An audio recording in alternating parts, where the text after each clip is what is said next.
పాలడుగులో జరిగిన పత్రికా విలేకరుల సమావేశంలో దగ్గుబాటి పురంధరేశ్వరి కమెంట్స్.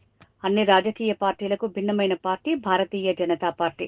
ఆంధ్రప్రదేశ్ రాజధాని అమరావతి కోసం 4,280 కోట్లు మంజూరు చేశాం. వైసీపీ హయాంలో విధ్వంసం జరిగింది. ఆంధ్రప్రదేశ్ అభివృద్ధికి బీజేపీ సహకారం ఉంటుంది. పోలీసులు ఒకరి దయతో యూనిఫామ్ వేసుకోలేదని జగన్ గుర్తించాలి. ఎంతో కష్టపడి పోలీసులు ఉద్యోగం సాధిస్తారు. పోలీసులపై జగన్మోహన్ రెడ్డి వ్యాఖ్యలను అందరూ ఖండిస్తున్నారు. మహిళా ఎస్పీ ఉన్న ప్రాంతంలో పోలీసులను బట్టలుడదేసి కొడతామనటం ఎంతవరకు సమంజసం? రాష్ట్రంలో దాదాపు 55,000 మంది మహిళా పోలీసులున్నారు. జగన్ ఇలాంటి వ్యాఖ్యలు చేయటం మహిళల్ని అగౌరవపరిచినట్టే. జగన్ తన వ్యాఖ్యల పట్ల పోలీసులకు తక్షణమే క్షమాపణ చెప్పి తీరాలి.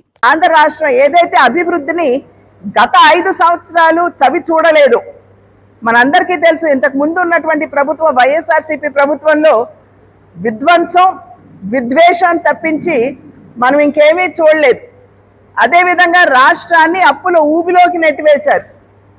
ఇవాళ నెమ్మదిగా కేంద్ర ప్రభుత్వ సహకారంతో రాష్ట్ర ప్రభుత్వ సహకారాన్ని అందిపుచ్చుకుంటూ నెమ్మదిగా మళ్ళీ తిరిగి నిలబడే ప్రయత్నం మనం అందరం కూడా చేస్తున్నాం.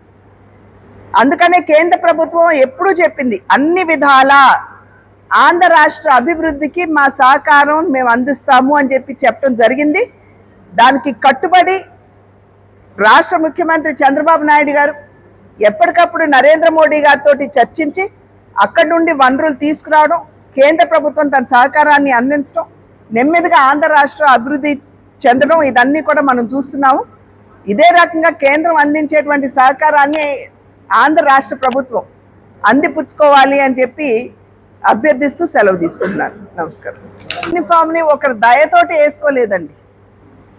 పోలీసు ఎవరైతే ఐపీఎస్ అవుతారో వారు చాలా కష్టతరమైనటువంటి పరీక్షలు రాసి వాటిని ఆ పరీక్షల్లో ఉత్తీర్ణులై వారు పోలీస్ సేవలోకి రావడం జరుగుతుంది. సాధారణంగా మనం ఏమంటాం, పోలీసుని 4వ సింహం అంటాం. ఇప్పుడు రాష్ట్రంలో లా అండ్ ఆర్డర్ని కాపాడటానికి వారి ప్రాణాన్ని సైతం వారు పణంగా పెడుతూ ఉంటారు. అటువంటి పోలీస్ వ్యవస్థని కించపరుస్తూ అవమానపరుస్తూ ఆయన ఆ మాట్లాడడం అనేది ఇది ప్రతి ఒక్కరూ కూడా ఖండించవలసినటువంటి విషయం. ప్రతి ఒక్కరూ కూడా ఖండిస్తున్నారు.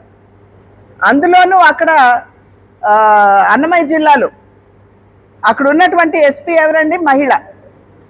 కనీసం ఆ ఆలోచన కూడా లేకుండా బట్టలు ఊడదీసి కొడతాము అని చెప్పటం ఇది ఎవరు కూడా సహించరు. ఇవాళ 5,000 మంది మహిళలు పోలీస్ వ్యవస్థలో ఉన్నారండి.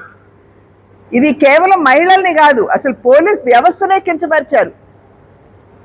కనుక ఆయన ఖచ్చితంగా పోలీస్ వ్యవస్థ క్షమాపణ చెప్పాలి.